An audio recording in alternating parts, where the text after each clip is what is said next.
धीरे धीरे खूबसूरती और बढ़ती चली जा रही है। चलो ठीक है योगेश भाई, मिलते हैं। ये आ गया छोटा अटल टनल। पूरे घर बने हुए, कितने खूबसूरत खूबसूरत। वो सामने भी घर बने हुए। पंचर तो नहीं है? मतलब मैंने कभी सोचा नहीं था कि मैं उस तरफ से घुसूंगा अटल टनल के अंदर। बहुत ज़्यादा डिफरेंस आ गया है। मतलब जब मैं बर्फ़ के टाइम पे आया था तो बहुत अलग दिख रही थी।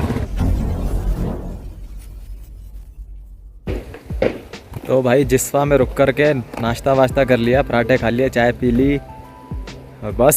ज़्यादा कुछ खाना नहीं था। अभी सुबह का ही टाइम है, दोपहर का होगा तो लंच वगैरह करेंगे। ये है जिस्पा, पहली बार आया हूँ मैं जिस्पा भाई।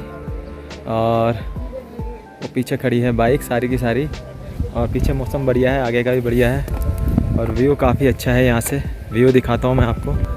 ये देखो भाई, ये पूरा यहाँ से ये व्यू है और ये पूरा का पूरा। ओवरऑल हमारी राइड जो थी वो अच्छी रही अभी तक की। अब ज़्यादा दूर नहीं है, घर भी 600-700 किलोमीटर होगा, तो अगर चाहें तो लगा सकते हैं। बट आज देखते हैं अभी क्या प्लान बनता है, मनाली में रुकने का बनता है या आगे निकलते हैं, क्योंकि अभी तो ज़्यादा हमारे पास टाइम है शाम तक का। तो हम मे बी मंडी तो आराम से लगा सकते हैं, उससे भी आगे तक लगा सकते हैं। तो बट देखते हैं कहाँ अभी पहुँचना है हम लोगों को।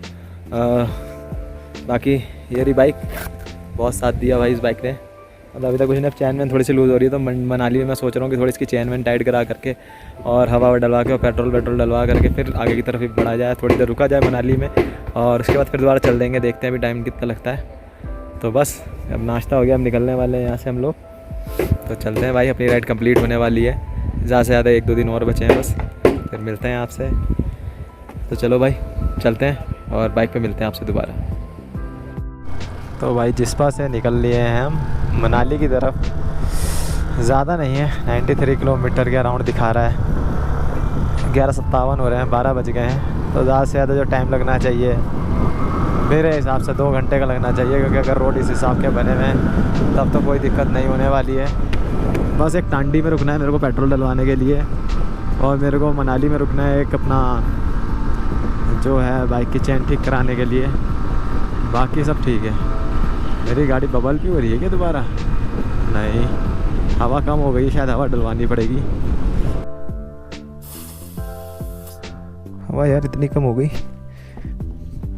कट लग गया टायर में भाई। मनाली लह गए। पंचर तो नहीं है?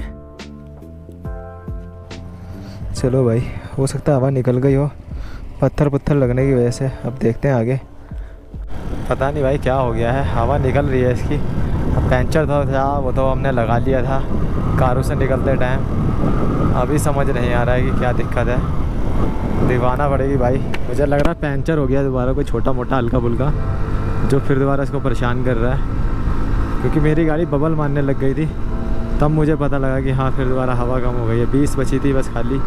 लेकिन कोई छोटा सा पंचर है, बड़ा नहीं है, क्योंकि वरना सारी हवा निकल जाती। क्योंकि कारों से यहाँ तक लाना पंचर पे तो पॉसिबल नहीं है, या तो फिर बालवोटी में से ही हवा निकल रही थी धीरे धीरे। बाकी नहीं पता, देखते हैं भाई आगे। अगर कोई मिलता है तो चैन टाइट करवाएंगे पहले, क्योंकि चैन बहुत ज़्यादा लूज़ हो चुकी है। सामने पहाड़ देखो, पहाड़ पे बर्फ़ देखो बस कितनी सारी है भाई। ये भाई है की लॉन्ग, वो पहाड़ देखो ज़बरदस्त बर्फ़ से ढके हुए। चैन टाइट करवा ही ले भाई, ऑयलिंग वगैरह करवा ले, वरना आगे कुछ पता नहीं है क्या होने वाला है। ओहो ज़बरदस्त शहर है। नीचे से दिखाता हूँ इधर से।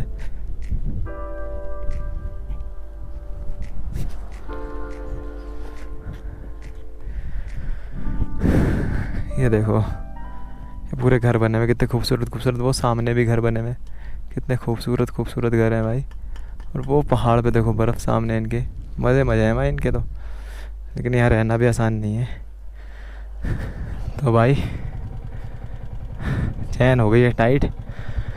मुझे लग रहा है चैन सेट इसका जा भी रहा है हल्का हल्का। बाकी अब देखते हैं चला करके। हवा भी ठीक है, चैन भी ठीक टाइट कर दी है। अब पता लगेगा हमें कितनी स्मूथ चलती है। ये सारे रेस्टोरेंट वगैरह बने हुए हैं यहाँ पर।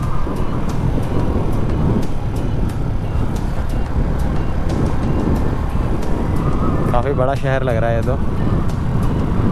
ऐसे में ऊपर की तरफ भी होता है, ऐसा तो ये शहर है ऐसे ऊपर की तरफ भी होते हैं, आगे वो देखो ऊपर बने हुए घर, काफ़ी बढ़िया है इलाका कीलोंग।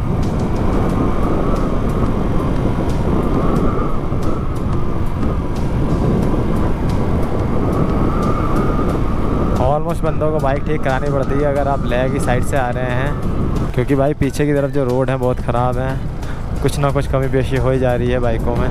मतलब पीछे की तरफ मैकेनिक नहीं मिलेंगे आपको, कीलोंग में आपको मैकेनिक बहुत सारे मिल जाएंगे, बहुत सारी शॉप्स मिल जाएंगी, मतलब ओवरऑल सब कुछ मिल जाएगा आपको कीलोंग के अंदर। Atal tunnel 30 kilometre, Sissu 23, Manali 63, Koksar 36, Rohtangla 57 kilometre. तो भाई ऑलमोस्ट पास आ चुके हैं। अब डलवाना है पेट्रोल, टांडी में ही है शायद, यही कहीं पेट्रोल पंप है, तो एक बार देख लेते हैं, नज़र मार लेते हैं, जहाँ मिलता है वहीं पे डलवा करके पेट्रोल और फिर आगे बढ़ेंगे। ये है टांडी ब्रिज।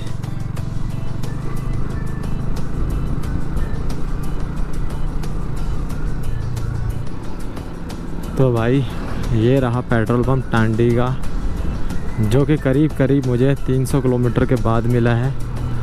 ऐसा तो मेरी बाइक ने सही परफॉर्मेंस दे दी है, तो मुझे पेट्रोल की ज़रूरत नहीं पड़ी। अभी भी मनाली चली जाएगी, बट मैं फुल करा लूँगा यहीं पर, और फुल करा के मैं आगे निकलूँगा। A few moments later. तो भाई पेट्रोल करा लिया फुल। कितने का हुआ? 800 रुपये का हुआ है, 803 रुपये का, करीब मान लो 8 लीटर पेट्रोल आया होगा। तो ठीक एवरेज दे दी भाई। मैंने लास्ट कारू में फुल कराया था 770 रुपये का, यहाँ पर मेरा फुल हुआ है 803 रुपये का। तो कोई बड़ी बात नहीं है, बढ़िया एवरेज दे रही है भाई अपनी बाइक तो मतलब सिंपल है कि अगर किसी के पास R15 है या 40 की एवरेज देने वाली बाइक है और उसकी टंकी 10 या 11 लीटर की है, तो भाई अगर वो कारू में फुल कराते हैं तो वो टांडी में फुल कराएंगे आखिर, और अगर वो टांडी में फुल कराते हैं तो वो कारू तक उनकी बाइक आराम से जाएगी हंसते हंसते, कोई प्रॉब्लम नहीं आने वाली रास्ते में पेट्रोल की। तो आपको जो मैंने पिछली 5 घंटे पहले जहाँ पर था रेतीले पहाड़ पूरे के पूरे, अब आप यहाँ पर देखो बर्फीले पहाड़ भी हैं, हरियाली वाले पहाड़ भी हैं, हर तरह के पहाड़ हैं, इधर मिट्टी वाले पहाड़ भी हैं। ये था भाई सिसु टांडी से लेके सिसु तक आपको पूरी रिहाइश मिलेगी भाई रोडों पर, कैंपिंग और जितनी भी सारी चीज़ें होती हैं भाई, खाने पीने से लेकर के रहने तक की सुविधा आपको यहाँ पर उपलब्ध होगी। रोहतांग को जो पास करना है नीचे से टनल, अटल टनल, वो पार करने के बाद भी रिहाइश है थोड़ी दूर पे जाने के बाद, मतलब यहाँ पर कोई दिक्कत वाली बात नहीं है। जैसे हमने देखा था, पीछे तो दूर तक ना बंदा दिखता था, बस पीछे तो वही दिखते थे जो गाड़ी पे होते थे, जो बाइक पे होते थे, मतलब कोई रिहाइश बहुत कम थी पीछे। सरचू से पहले तो बिल्कुल भी नहीं थी, टांडी तक भी नहीं थी, लाटो नाको कितने सारे विलेज थे, बहुत कम मतलब रिहाइश देखने को मिली थी वहाँ पर। क्या ब्यूटी है, दोनों तरफ पेड़, बीच में सामने पहाड़ दिख रहा है। खूबसूरती मेरे को मनाली में ज़्यादा लगती है। मैं कश्मीर भी गया, कश्मीर भी देखा मैंने, कश्मीर भी खूबसूरत है, लेकिन मनाली भी उतने उससे कम नहीं है भाई, बराबर ही है। हिमाचल प्रदेश का मनाली भी टक्कर पूरी देता है। वो भाई वो रहा अटल टनल, और अगर हम आगे से जा कर के ऊपर से जाएं तो आगे से पड़ेगा रोहतांग पास। ये है फ़िलहाल अटल टनल, यहाँ से घुसेंगे साउथ पोर्टल, नहीं नॉर्थ पोर्टल, और दूसरी तरफ है साउथ पोर्टल, वहाँ निकल जाएंगे हम। आज फर्स्ट टाइम मैं इसके अंदर जाने वाला हूँ। वो रास्ता जाता है रोहतांग ला की तरफ और हमें जाना है इधर।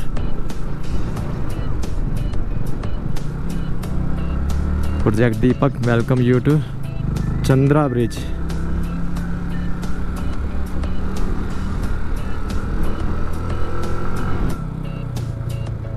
ये भाई अटल टनल का पहला व्यू। मैंने बनिहाल का देखा चेनानी वाला देखा, अब अटल टनल में हूँ मैं फाइनली। इसको पार करते ही हमारे सामने होगा मनाली यानी सोलांग का जो है व्यू। और ये करीब 8 किलोमीटर लंबा है, 8 किलोमीटर से ज़्यादा ही लंबा होगा। नो स्टॉपिंग, 60, नो ओवरटेकिंग, लेकिन मैंने तो कर ली, बट कोई नहीं, मेरे पास रास्ता था, उन्होंने दे दिया था। तो ये है काफ़ी बढ़िया अटल टनल। मतलब मैंने कभी सोचा नहीं था कि मैं उस तरफ से घुसूँगा अटल टनल के अंदर। ये ज़रूर सोचा था कि अटल टनल के अंदर घुसूँगा मैं, इस तरफ से घुसूँगा जहाँ से आपकी सोलांग वैली शुरू होती है। ये नहीं सोचा था कि मैं नॉर्थ पोर्टल से घुसूँगा, बट वो भी आज हो गया है कंप्लीट। इसके थ्रू हमारे सीधे सीधे भाई 4 घंटे बचते हैं, क्योंकि अगर हम रोहतांग से जाएंगे तो उसमें 4 घंटे लगेंगे, क्योंकि पूरा पास है, फिर रोड भी ख़राब हो सकते हैं, तो उस चीज़ की भी दिक्कत भी हो सकती है। तो इसके थ्रू सीधे सीधे हमारे 4 घंटे बचेंगे, जिससे हम सीधा यहाँ से निकल के 2 बजे तक हम मनाली के अंदर हो सकते हैं।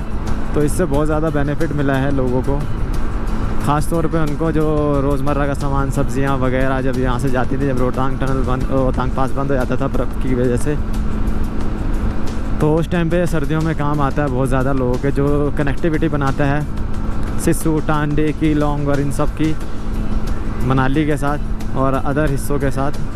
तो ये आने वाला है इसका साउथ पोर्टल, जो मनाली साइड से एंटर होता है और सीधा निकलता है सिस्सू।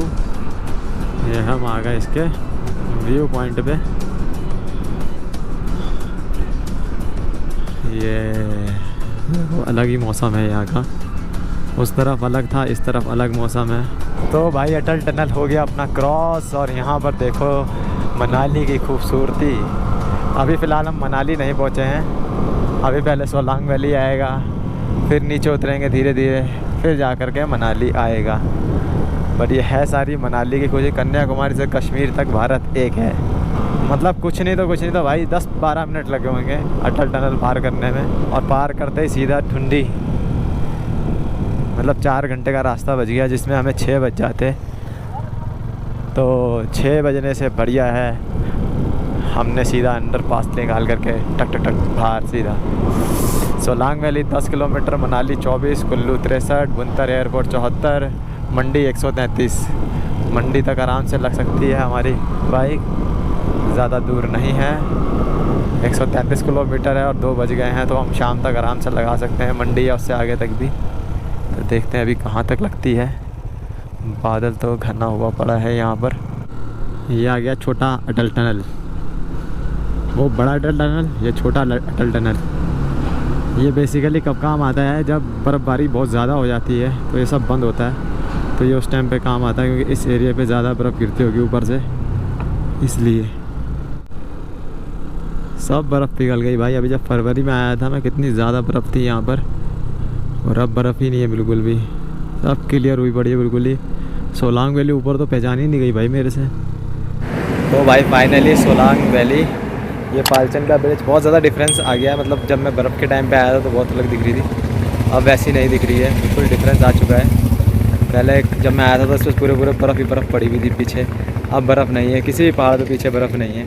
चाहे मैं उस पहाड़ की बात करूँ, चाहे उस पहाड़ की, और चाहे इस पहाड़ की, किसी पे भी बर्फ़ नहीं है। बाकी अच्छा लग रहा है, ग्रीनरी के टाइम पर भी बहुत बढ़िया खूबसूरत नज़ारा आ रहा है। ये सामने देखिए पहाड़, ये कितना खूबसूरत नज़र आ रहा है पूरा। और ये पूरा मनाली, तो सामने उस तरफ मनाली, और ये रहा साइन बोर्ड मंडी 120। तो सोच रहा हूँ मैं मंडी तक खींच लूँ, क्योंकि मंडी तक मैं खींच सकता हूँ शाम तक 5-6 बजे तक। खाना वाना खाना है, अभी खाना वाना खा लेंगे बीच में रास्ते में कहीं पर भी, कोई दिक्कत वाली बात नहीं है। तो बस देखते हैं अभी वो लोग कहाँ रुके हैं आगे। साथ में जो थे हमारे हाइनेस वाले, वो भी आगे की तरफ ही बढ़ रहे हैं, बट देखते हैं उनको आगे कहीं मिलते हैं तो उनसे ही पूछते हैं वो कहाँ जा रहे हैं। अगर साथ में चलेंगे साथ में, वरना मैं अकेले निकल जाऊँगा आगे की तरफ, क्योंकि अब रुकने का कोई फ़ायदा नहीं है, क्योंकि मनाली हम ऑलरेडी रुक चुके हैं बहुत बार। तो भाई मनाली में एक बार फिर से हमारा स्वागत है, हमने खुद का स्वागत कर लिया। हमें जो है ये बताना है कि योगेश भाई यहीं पे रुकने वाले हैं, तो उनको मैं सोच रहा हूँ कि कोई होटल सजेस्ट कर दूँ, यहाँ पर दिखा दूँ, क्योंकि मुझे आगे निकलना है। अभी 3:02 हो गए हैं, और बाकी जितने सारे राइडर हैं वो सब आगे निकल चुके हैं। तो मैं उनके पास पहुँचता हूँ, लेकिन मनाली में इस टाइम पे रौनक नहीं है, मतलब भीड़ भड़क्का नहीं है, काफ़ी खाली खुली पड़ा हुआ है। मतलब सोमवारी का मौसम हो रहा है इस टाइम पे, तो बिल्कुल ही भीड़ नहीं है, खाली खाली पड़ा हुआ है। कहाँ पर लोग हैं? हाँ हाँ हाँ, अच्छा हाँ हाँ, अच्छा अच्छा,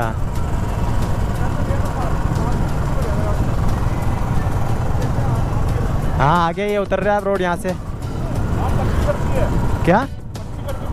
हाँ पर्ची तो पीछे कटती है, समझ गया मैं।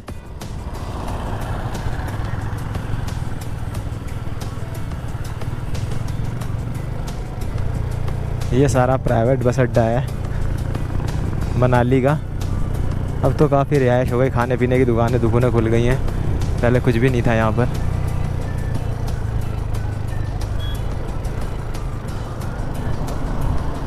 ये उन्होंने बाईपास बना दिया, इसलिए पीछे से निकल जाते हैं, मनाली में उनको जाना होता है जो सिर्फ जाते हैं वहाँ पर। हैं? हाँ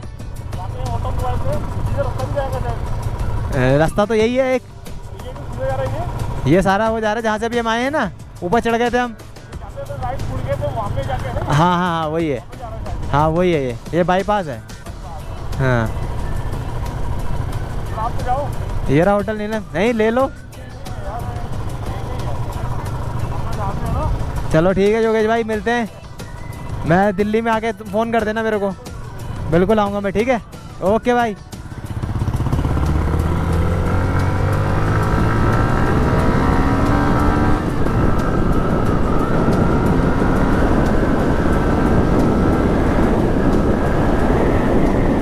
भाई योगेश भाई को तो छोड़ दिया, अब हम चल रहे हैं आगे की राइड पर दिल्ली की तरफ। यार जितना जल्दी पहुंच जाएंगे उतना कल हमें दिक्कत नहीं होगी आगे बढ़ने की, क्योंकि हमें घर भी पहुंचना है। अगर मनाली रुकते तो मनाली में 2 दिन जाएंगे, फिर मनाली रुको और चले जाओ, उसमें फ़ायदा नहीं है कुछ। तो जब तक अभी सूरज निकला हुआ तब तक हम आगे निकल सकते हैं आराम से, तो वो हमारे लिए बेटर रहेगा।